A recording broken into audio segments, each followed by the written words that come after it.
মাজারে হামলার ঘটনায় ভোট বানচালের ষড়যন্ত্র দেখছে বিএনপি। কয়েক সপ্তাহের মধ্যে দেশে ফিরবেন তারেক রহমান, নেতৃত্ব দেবেন চক্রান্ত প্রতিরোধে বলছেন নেতারা।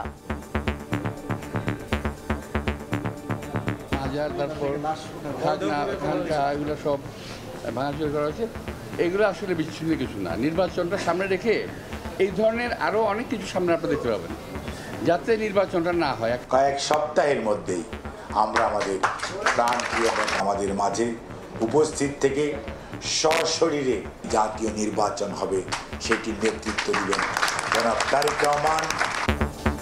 রাজবাড়ীতে হামলা ভাঙচুরে আসামি ৩,৫০০, এখনো গ্রেফতার হয়নি কেউ। লাশ পোড়ানোর ঘটনা খতিয়ে দেখছে সরকার। নিন্দনীয় কোন অফিসারের আসলে দায় আছে এবং কাজের নিবৃত্ত থাকার কারণে কিংবা দায়িত্ব পালনে অবহেলার কারণে এই ধরনের পরিস্থিতি তৈরি হয়েছে সেটা আমরা দেখব। দেখছিলেন প্রধান শিরোনাম। সন্ধ্যার সময় সঙ্গে আছে আমি আফরোজা মৌটুসী। এবার অন্যান্য শীর্ষ সংবাদ। নির্বাচনে ক্লিন ইমেজের আওয়ামী লীগ নেতাদের মনোনয়ন দেবে জাতীয় পার্টি। রংপুরে বসে ঘোষণা কো চেয়ারম্যান মোস্তফার, অগ্রাধিকার পাবে গোপালগঞ্জ ফরিদপুর অঞ্চল। আর দুদিন পর ডাকসু নির্বাচন, শেষ সময়ে তুঙ্গে প্রচারণা। আচরণবিধি লঙ্ঘন ও সাইবার বুলিং নিয়ে পাল্টাপাল্টি অভিযোগ। ডাকসুতে ছাত্র দলের ৮ দফা ইশতেহার ঘোষণা।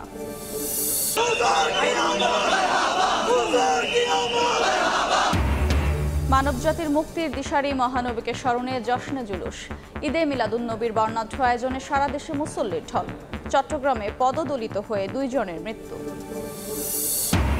এবং বিসিবি নির্বাচনে লড়ছেন তামিম ইকবাল। সভাপতির পদ ছেড়ে প্রতিদ্বন্দ্বিতায় নামতে বললেন বুলবুলকে। নির্বাচনকে সরকারের প্রভাব মুক্ত রাখার আহ্বান।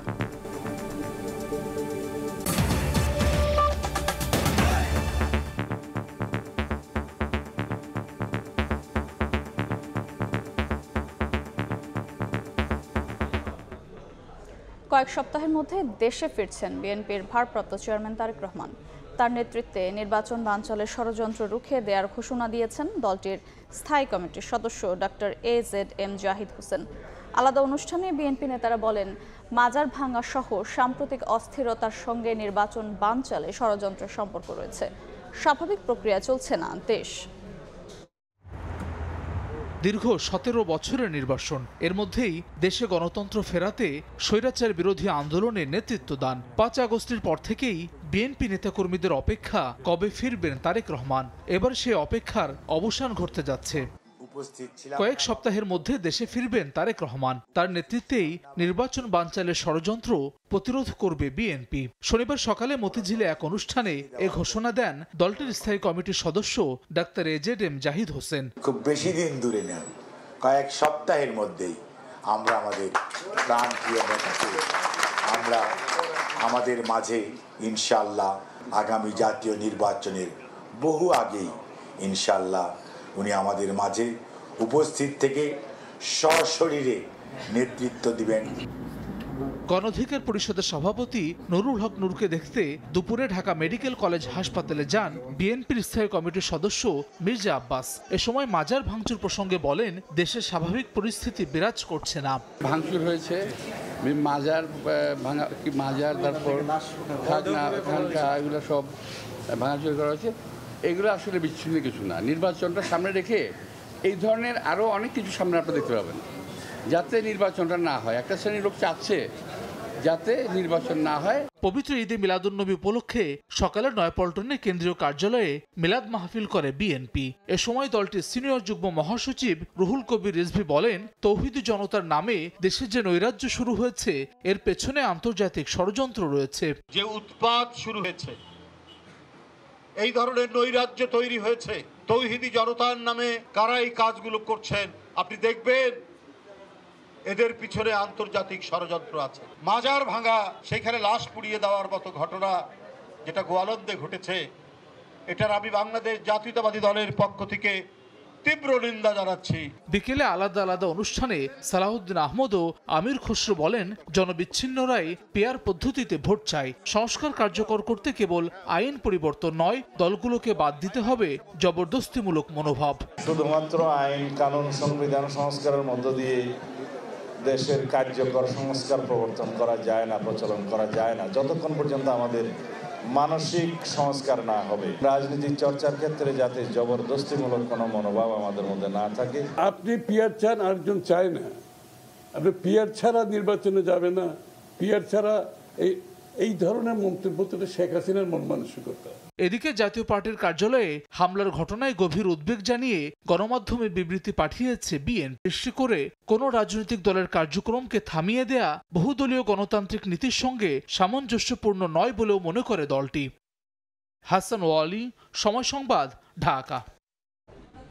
কবর থেকে লাশ তুলে পুড়িয়ে ফেলা কোনোভাবেই সমর্থনযোগ্য নয় বলে মন্তব্য করেছেন এনসিপির সদস্য সচিব আখতার হোসেন। বিকেলে বিশ্বনবীর জীবন ও কর্ম শীর্ষক আলোচনা ও দোয়া মাহফিলে তিনি আরও বলেন, দেশের রাজনৈতিক নেতাদের এখন আর কেউ বিশ্বাস করে না। কাবা ঘরের আদলে যে ঘরটা তৈরি করা হয়েছে সেটাকে সমতল করা পর্যন্ত আপনারা থাকতে পারতেন, কিন্তু সেটা না করে কবর থেকে লাশ উঠিয়ে সে লাশটাকে পিটিয়ে আবার সেটাকে আগুনে দেয়া, এটা কোনোভাবেই আল্লাহ রাসূল সাল্লাল্লাহু আলাইহি সাল্লামের শিক্ষা হতে পারে না। আমরা যদি সত্যিকার অর্থেই বাংলাদেশ এবং বিশ্বের পরিবর্তন চাই, তাহলে রাজনৈতিক নেতৃবৃন্দকে আলামিন হয়ে উঠতে হবে, বিশ্বস্ত হয়ে উঠতে হবে।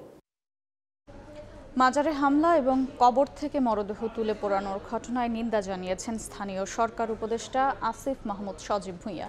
এ ঘটনা খতিয়ে দেখে ব্যবস্থা নেওয়ার আশ্বাস দেন। সকালে রাজধানীতে এক অনুষ্ঠানে একথা বলেন তিনি। কালকে যেই লাশ পোড়ানোর মতো ঘটনা ঘটেছে এটা অত্যন্ত নিন্দনীয়। কোন অফিসারের আসলে দায় আছে এবং কাদের নিবৃত্ত থাকার কারণে কিংবা দায়িত্ব পালনে অবহেলার কারণে এই ধরনের পরিস্থিতি তৈরি হয়েছে সেটা আমরা দেখব। আওয়ামী লীগকে ফিরিয়ে একটা ইনক্লুসিভ ইলেকশন করার পরিকল্পনা তাদের মাথায় ছিল। আদালত যেখানে ন্যায় এবং ইনসাফের একটা জায়গায় সংশ্লিষ্ট যারা কর্তৃপক্ষ আছে তাদের কঠোর হওয়া প্রয়োজন এবং একই সাথে আইনজীবীদেরও আরও পেশাদারিত্ব এবং প্রফেশনালিজমটা ধরে রাখা প্রয়োজন। আগামী জাতীয় সংসদ নির্বাচনে ক্লিন ইমেজের আওয়ামী লীগ নেতাদের মনোনয়ন দেবে জাতীয় পার্টি। এক্ষেত্রে গোপালগঞ্জ ও ফরিদপুর অঞ্চল অগ্রাধিকার পাবে। দুপুরে রংপুর মহানগর জাতীয় পার্টি কার্যালয়ে বিভাগীয় প্রতিনিধি সভায় নেতাকর্মীদের সঙ্গে মতবিনিময় সভায় একথা জানান দলটির কো চেয়ারম্যান মোস্তাফিজুর রহমান মোস্তফা। আওয়ামী লীগের শূন্যতায় জাতীয় পার্টির জনপ্রিয়তাকে রুখে দিতে দলীয় কার্যালয় ভাঙচুর ও কর্মীদের ওপর হামলা করা হচ্ছে বলেও অভিযোগ করেন তিনি।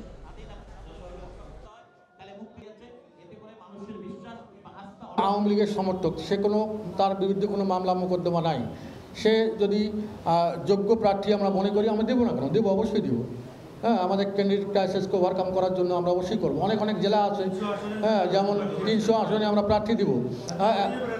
এখন জাতীয় পার্টির প্রার্থীর চাইতে যদি ভালো শক্তিশালী প্রার্থী পাওয়া যায়, আমরা সে যদি ক্লিন ইমেজ থাকে, তার বিরুদ্ধে যদি কোনো সহিংসতার অন্য কোনো আলামত না থাকে, অবশ্যই পাবেন, দেবো না কেন? যেমন ধরেন আপনারা ফরিদপুর, গোপালগঞ্জ, অন্যান্য জেলাগুলো আছে যেখানে নিরঙ্কুশ তাদের আওয়ামী লীগের যেখানে সমর্থন আছে আপনারা জানেন, সেখানে যদি জাতীয় পার্টিকে যোগদান করে কেউ সেজন্য ক্লিন ইমেজের লোক যদি জাতীয় পার্টিতে যোগদান করে, তাহলে তাকে আমরা মনোনয়ন দেবো না কেন? অবশ্যই।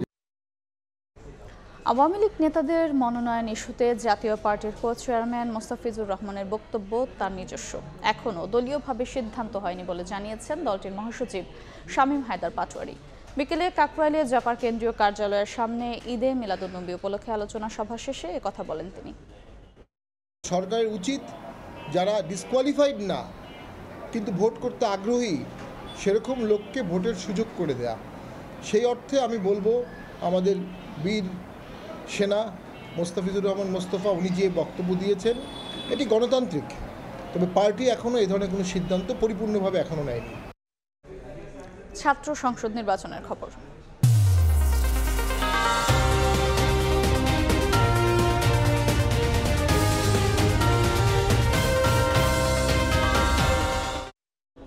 দুদিন পরই ডাকসু নির্বাচন, কাল শেষ হচ্ছে প্রচারণা, তাই শেষ সময়ে এসে ব্যস্ত সময় পার করছেন প্রার্থীরা। নানা প্রতিশ্রুতি নিয়ে ভোট চাইতে যাচ্ছেন শিক্ষার্থীদের দ্বারে দ্বারে। অপপ্রচার ও সাইবার বুলিং সহ নানাভাবে আচরণবিধি লঙ্ঘনের অভিযোগ করেন বিভিন্ন প্যানেলের প্রার্থীরা। ডাকসু নির্বাচনের শেষ মুহূর্তের প্রচারণায় ব্যস্ত প্রার্থীরা, তাই ছুটির দিনেও নানা প্রতিশ্রুতি নিয়ে ভোটারদের দ্বারে দ্বারে যান তারা। শনিবার সকাল থেকেই প্রতিটি আবাসিক হলের সামনে লিফলেট নিয়ে হাজির বিভিন্ন প্যানেল ও স্বতন্ত্র প্রার্থীরা। হাজী মোহাম্মদ মহসিন হলে প্রচারণায় আসেন ছাত্রদলের ভিপি প্রার্থী আবিদুল ইসলাম খান। আচরণবিধি লঙ্ঘন ও নারীদের সাইবার বুলিংয়ের ঘটনায় কোনো ব্যবস্থা না নেয়ার অভিযোগ করেন তিনি। বিভিন্ন ভাগে বিভক্ত করে সেখানে বিধিনিষেধ প্রয়োগ করে দেওয়া হবে, এভাবে ক্যাম্পাসে নিরাপত্তা বলয়টাকে আমরা স্ট্রিক্ট করব। বহিরাগত এনে প্রচারণার পরও কমিশন কোনো ব্যবস্থা নেয়নি বলে অভিযোগ করেন ঐক্যবদ্ধ শিক্ষার্থী জোটের ভিপি প্রার্থী আবু সাদিক কায়েম। বহিরাগত নিয়ে এসে বিশ্ববিদ্যালয়ে ক্যাম্পেইন করতে কিছু প্রার্থীদের, নিরাপদ ক্যাম্পাসে যদি আমরা বহিরাগত নিয়ে এসে প্রচারণা করি তাহলে তো এটা একটা সাংঘর্ষিক অবস্থান। হলপাড়ায় প্রচারণা করেন বৈষম্য বিরোধী শিক্ষার্থী সংসদের ভিপি প্রার্থী আব্দুল কাদের। দূরে ভোট কেন্দ্র স্থাপনের মাধ্যমে শিক্ষার্থীদের ভোটদানে নিরুৎসাহিত করা হচ্ছে বলেও অভিযোগ তার। খুবই ইঞ্জিনিয়ারিং করা হচ্ছে ভোট কেন্দ্রের মধ্যে, কারণ শিক্ষার্থীদেরকে কিভাবে ভোট বিমুখ করা যায় সেটা আমার মনে হয় বিশ্ববিদ্যালয় প্রশাসন একটা পায়তারা চালিয়ে যাচ্ছে। মধুর ক্যান্টিন থেকে প্রচারণা শুরু করেন ডাকসু ফর চেঞ্জ প্যানেলের ভিপি প্রার্থী বিন ইয়ামিন মোল্লা। নানা জরিপের মাধ্যমে ফলাফল প্রভাবিত করার অভিযোগ করেন তিনি। অনেক মিস ইনফরমেশন, ডিসইনফরমেশন ছড়ানো হচ্ছে অনেক ক্যান্ডিডেটকে তুলে ধরার জন্য বা কাউকে ডাউন করার জন্য। শেখ ফজিলাতুন্নেসা মুজিব হলে প্রচারণায় আসেন স্বতন্ত্র শিক্ষার্থী ঐক্যের ভিপি প্রার্থী ওমামা ফাতেমা। নিরুৎসাহিত করতেই নারীদের হলের ভোট কেন্দ্র দূরে স্থাপন করা হয়েছে এমন অভিযোগ করেন তিনি। বঙ্গমাতা হল, কুয়েত মৈত্রী হল, তাদের ভোট কেন্দ্র এখানে সামনের সমাজ কল্যাণ ইনস্টিটিউটে না দিয়ে সেটা সেই দূরে ক্যাম্পাসের ভিতরে ঢাকা ইউনিভার্সিটি টিচার্স ক্লাবে দিয়েছে। There is a huge possibility যে কুয়েত মৈত্রী এবং বঙ্গমাতা থেকে শিক্ষার্থীদের আসলে পার্টিসিপেশনটা অনেক কম হবে।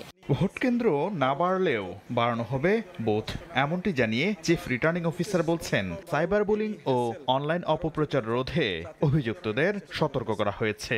একজনের প্রার্থিতাও বাতিল হয়েছে। সাইবার বুলিং এবং আরও যে অভিযোগগুলো আসতেছে সেগুলো নিয়ে আমরা দিনরাত কাজ করছি। আমরা চেষ্টা করতেছি এই জিনিসটাকে কত কমিয়ে আনা যায়। রোববার রাত 12টা পর্যন্ত চলবে ডাকসু নির্বাচনের প্রচারণা। শাকির আহমেদ, সময় সংবাদ, ঢাকা। এবার ঈদে মিলাদুন্নবীর খবর। লাখো মুসল্লির অংশগ্রহণে চট্টগ্রামে হয়ে গেল জশ্নে জুলুসের বর্ণাঢ্য র্যালি। বিশ্বনবীর পৃথিবীতে আগমন উপলক্ষে আঞ্জুমানে রহমানিয়া আহমদিয়া সুন্নিয়া ট্রাস্টের আয়োজন পরিণত হয় জনসমুদ্রে। রাজনৈতিক স্থিতিশীলতার পাশাপাশি বিশ্ব শান্তি প্রতিষ্ঠায় রাসূলের আদর্শ অনুসরণের আহ্বান জানান ইসলামী চিন্তাবিদরা। অনেক বিশ্বাসের ক্যামেরায় শফিকুল আলমের রিপোর্ট।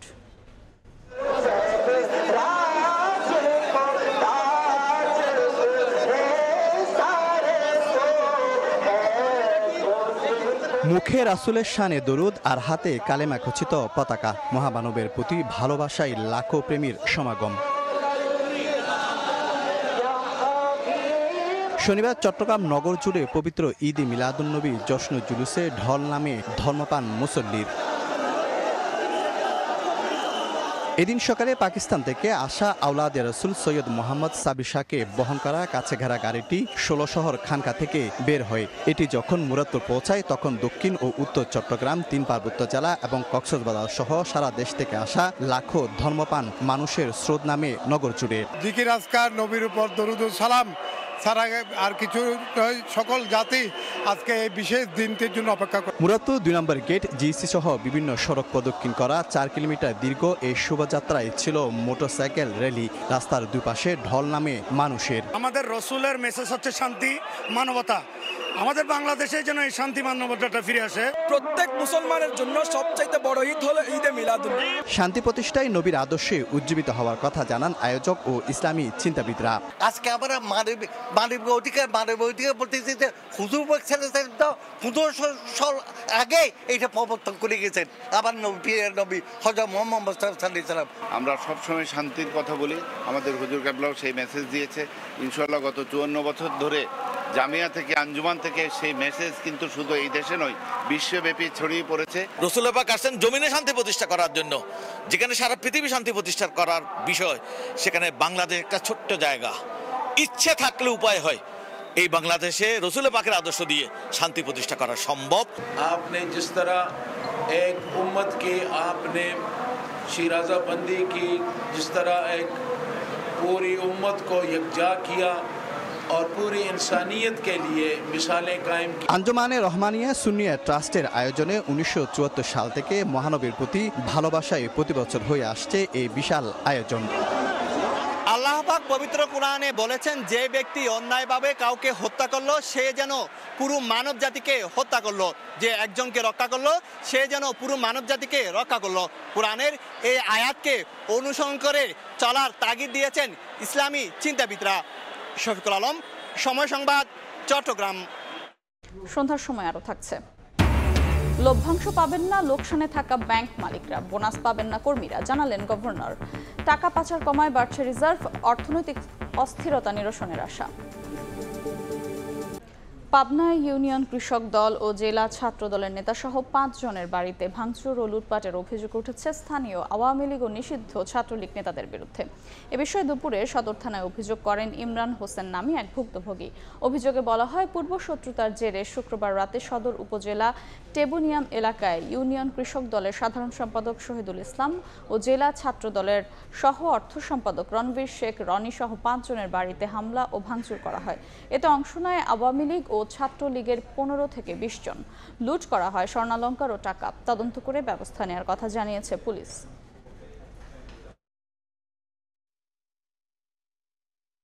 কোনো ব্যাংকের মূলধন 10% কম এবং লোকসানে থাকলে মালিকদের লভ্যাংশ ও কর্মীদের বোনাস দিতে পারবে না। বিকেলে রাজধানীর একটি হোটেলে আলোচনা সভায় ভার্চুয়ালি যুক্ত হয়ে কথা জানান বাংলাদেশ ব্যাংকের গভর্নর আহসান এইচ মনসুর। আমরা আইন করে দিয়েছি যে কোনো ব্যাংক যদি তাদের non performing loan fully provision করা না হয়, তারা ডিভিডেন্ড দিতে পারবে না। যদি কোনো ব্যাংকের ক্যাপিটাল 10%-এর নিচে হয়, তারা ডিভিডেন্ড দিতে পারবে না। এবং যদি কোনো প্রফিট থাকে সেই সব ব্যাংকের, সেই প্রফিটগুলো এই প্রভিশনিং রিকোয়ারমেন্ট মিট করতে ব্যবহার করা হবে এবং ক্যাপিটাল বিল্ড আপ করতে ব্যবহার করা হবে। এটা ডিভিডেন্ড হিসেবে দিয়ে দেওয়া যাবে না। দেশের বাইরের খবর। যুক্তরাষ্ট্রের সহায়তায় গাজায় গণহত্যা চালানো হচ্ছে বলে অভিযোগ করেছেন যুদ্ধ ফেরত 2 মার্কিন সেনা। স্থানীয় সময় বৃহস্পতিবার সিনেটের রাষ্ট্রদূত মনোনয়নের আলোচনার মধ্যেই প্রতিবাদ করেন তারা। এ সময় প্রতিবাদকারী 2 সেনাকে জেলে পাঠানো উচিত বলে মন্তব্য করেন কমিটির চেয়ারম্যান। এরপর ক্যাপিটাল পুলিশ 2 সেনা কর্মকর্তাকে জোর করে বের করে নিয়ে যান। এর আগে রাষ্ট্রদূত মনোনয়নের বিষয়ে মার্কিন সিনেটের বৈদেশিক সম্পর্ক বিষয়ক কমিটির শুনানির সময় দাঁড়িয়ে গাজায় গণহত্যায় মার্কিনদের জড়িত থাকার নিন্দা জানান 2 কর্মকর্তাই।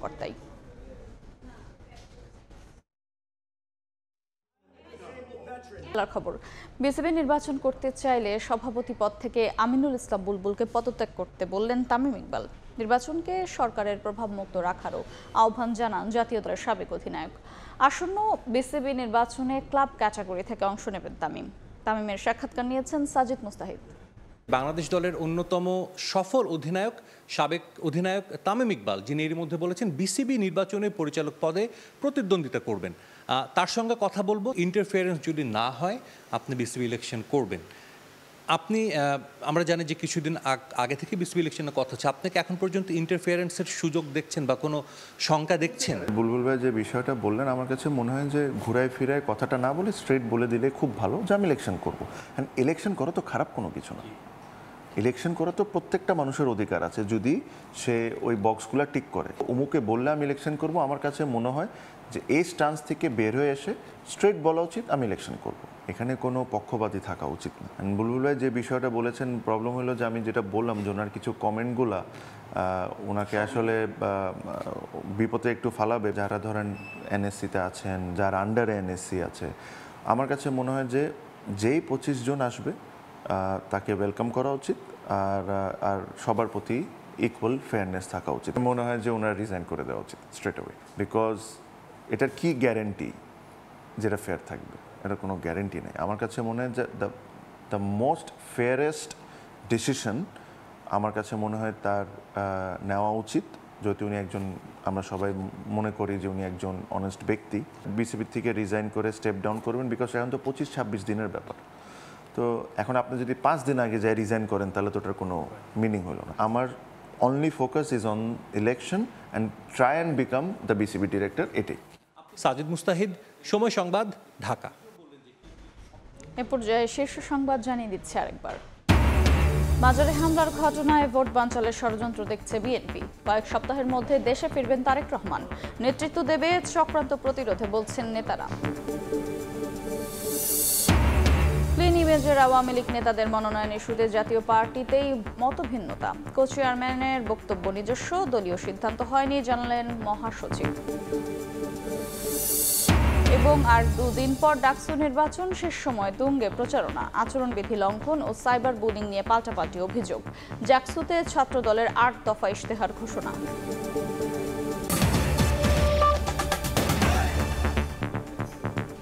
এই ছিল সন্ধ্যার সময়। সঙ্গেই থাকুন সময়ের।